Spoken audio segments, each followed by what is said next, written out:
വീണ്ടും പറയാണ് അല്ലാഹു, വഇന്ന റബ്ബക, നിശ്ചയമായും നിന്റെ റബ്ബ്, ലയഅലമു, അവൻ അറിയുന്നവൻ തന്നെയാണ്. ലയഅലമു, യഅലമു എന്ന് പറഞ്ഞാൽ എന്താ അർത്ഥം? അറിയും. വന്നാലോ ഒന്ന് സ്ട്രെസ് ചെയ്ത് പറയണം, ശക്തിപ്പെടുത്തി പറയണം. അവൻ അറിയുക തന്നെ ചെയ്യും. എന്തൊക്കെ അറിയും അവന്? മാ തുകിന്നു സുദൂറുഹും വമാ യുഅ്ലിനൂൻ. മാ തുകിന്നു സുദൂറുഹും, സുദൂർ എന്ന് പറഞ്ഞാൽ സദറിന്റെ ബഹുവചനാണ്, നെഞ്ച്. സുദൂർ, നെഞ്ചുകൾ. സുദൂറുഹും, അവരുടെ നെഞ്ചുകൾ, മാ തുകിന്നു, ഒളിപ്പിച്ച് വെക്കുന്നത്. അപ്പം അവരുടെ ഹൃദയങ്ങളിൽ ഒളിപ്പിച്ചു വെക്കുന്നതിനെ ആരറിയും? അള്ളാഹു അറിയുന്നുണ്ട്.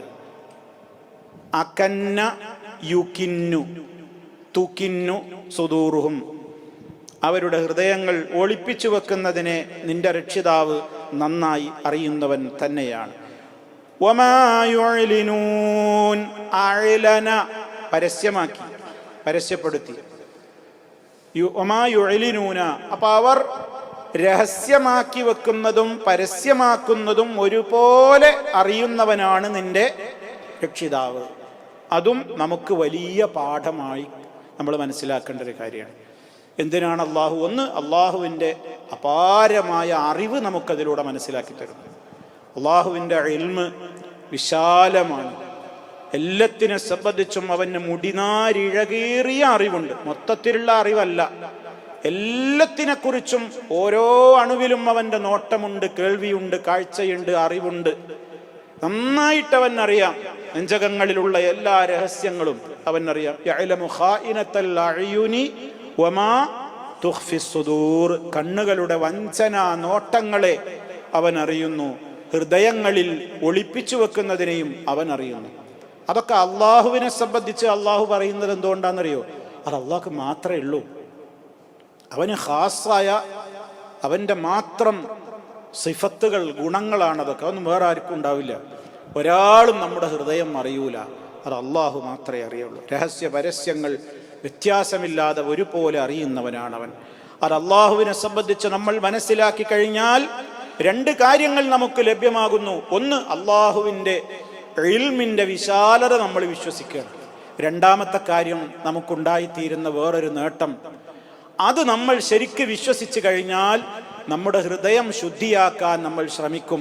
കാരണം പുറമേക്ക് നല്ല പിള്ളയായി ചമഞ്ഞാൽ നമുക്ക് ആളുകൾക്കിടയിൽ രക്ഷപ്പെടാൻ പറ്റും, അല്ലേ? അതേ അവസരത്തിൽ അള്ളാഹുവിൻ്റെ അടുക്കൽ എനിക്ക് രക്ഷപ്പെടണം എന്നുണ്ടെങ്കിൽ എൻ്റെ പുറം പോലെ എൻ്റെ അകവും എന്താവണം? ശുദ്ധിയാവണം. കാരണം പുറത്തുള്ള ജനങ്ങൾക്ക് കാണാൻ കഴിയാത്തിടം എൻ്റെ റബ്ബ് കാണുന്നുണ്ട്. ഞാൻ ആളുകളോട് എന്ത് ഉദ്ദേശം വെച്ചിട്ടാണ് സംസാരിക്കുന്നത്, ഇടപെടുന്നതെന്നൊന്നും ആൾക്കാർക്ക് മനസ്സിലാവില്ല. അല്ലാഹ് അത് അറിയുന്നുണ്ടല്ലോ. ആ പേടി എൻ്റെ മനസ്സിലുണ്ടാകുമ്പോൾ എൻ്റെ പുറം ശുദ്ധിയാകും പോലെ എൻ്റെ അകവും എന്താകും? ശുദ്ധിയാകും. അതാണ് അള്ളാഹുവിൻ്റെ ഇസ്മുകൾ നമ്മൾ പഠിക്കുമ്പോഴുള്ള ഗുണമാണത്. ഒന്ന്, നമ്മുടെ ഈമാനിന് ദൃഢതയുണ്ടാകും. രണ്ട്, നമ്മുടെ പ്രവർത്തനങ്ങളെ നമ്മൾ എന്ത് ചെയ്യും? മെച്ചപ്പെടുത്തും. പിന്നെ നമുക്ക് കാപട്യം കാണിക്കാൻ കഴിയൂല. കാരണം അള്ളാഹ് കാണുന്നുണ്ടല്ലോ. വേറെ ആർക്കും നോക്കാൻ കഴിയൂല എൻ്റെ കൽബിൻ്റെ അകത്തേക്ക്. പക്ഷെ എൻ്റെ റബ്ബിൻ്റെ നോട്ടം അങ്ങോട്ടാണ്. അതുകൊണ്ട് ഞാൻ കളങ്കം വെച്ചിട്ട് പ്രവർത്തിച്ചാൽ എൻ്റെ റബ്ബ് എന്നെ വെറുതെ വിടൂല എന്ന ഉറച്ച വിശ്വാസം എനിക്കുണ്ടാകുന്നത് എന്തിലൂടെയാണ്? എൻ്റെ റബ്ബിൻ്റെ കൽബ് കാണുന്നുണ്ട് എന്ന് ഞാൻ ഉറച്ച് വിശ്വസിക്കുമ്പോഴാണ്. അപ്പോഴാണ് നമുക്ക് ആ കൃത്യമായ ബോധം ഉണ്ടാവുക. അല്ലെങ്കിൽ നമ്മൾ എന്തേ ചെയ്യുള്ളൂ? ആളുകൾ അറിയുന്ന കാര്യങ്ങളിൽ മാത്രം സൂക്ഷ്മത പാലിക്കും. എൻ്റെ സ്വകാര്യം എനിക്ക് മാത്രം അറിയാം, അതാരും അറിയുന്നില്ലല്ലോ, അവിടെ ഞാൻ മോശമായി ജീവിക്കുകയും ചെയ്യും. നേരെ മറിച്ച് ഈ ഭയം നമ്മുടെ മനസ്സിൽ കയറിയാലോ, ആരെങ്കിലും നമ്മെ കാണട്ടെ കാണാതിരിക്കട്ടെ, നമ്മൾ നല്ലവനായിട്ട് ജീവിക്കും. അതിനൊക്കെ നമുക്ക് ഈ ആയത്തുകൾ പ്രചോദനമാവണം. വഇന്ന റബ്ബക ലയഅലമു മാ തുകിന്നു സുദൂറുഹും വമാ യുഅ്ലിനൂൻ. നിങ്ങൾ രഹസ്യാക്കിയാലും പരസ്യാക്കിയാലും ഒക്കെ ആരറിയും? അള്ളാഹു അറിയും എന്നർത്ഥം.